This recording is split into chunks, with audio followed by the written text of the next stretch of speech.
গণতন্ত্রের পরীক্ষিত শক্তি বিএনপির রাষ্ট্র পরিচালনার দায়িত্ব সম্পর্কে মোটামুটি নিশ্চিত হওয়া গেছে বলে জানিয়েছেন দলটির স্থায়ী কমিটির সদস্য নজরুল ইসলাম খান। সকালে রাজধানীর আগারগাঁওয়ে নির্বাচন ভবনে এমন মন্তব্য করেন তিনি।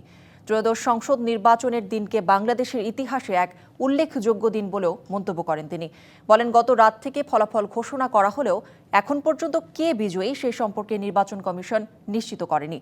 এ পর্যন্ত পাওয়া তথ্যে বিএনপি 2/3 আসনে বিজয়ী হয়েছে এমন ধারণা করা হচ্ছে বলেও জানান তিনি। দীর্ঘদিন ভোট না দিতে দিতে এটি সংস্কৃতি হয়ে গেছে উল্লেখ করে নজরুল ইসলাম খান বলেন, এবার প্রাণহানি হয়নি, এটা ভালো বিষয়। জামায়াতের মনে কষ্ট আছে, তারা অভিযোগ করতেই পারে উল্লেখ করে তিনি বলেন, তবে তারা বিএনপির বিরুদ্ধে অভিযোগ করেনি। নির্বাচনে সব প্রার্থী বিজয়ী হবে এমন প্রত্যাশা ছিল বিএনপির। আগামীতে ফলাফল আরও ভালো হবে এমন আশার কথাও জানান বিএনপির এই নেতা। আগামী 5 বছর বাংলাদেশের জনগণের কল্যাণের দায়িত্ব তারা বিএনপি এবং বিএনপির নেতা জনাব তারেক রহমানের উপর অর্পণ করেছেন।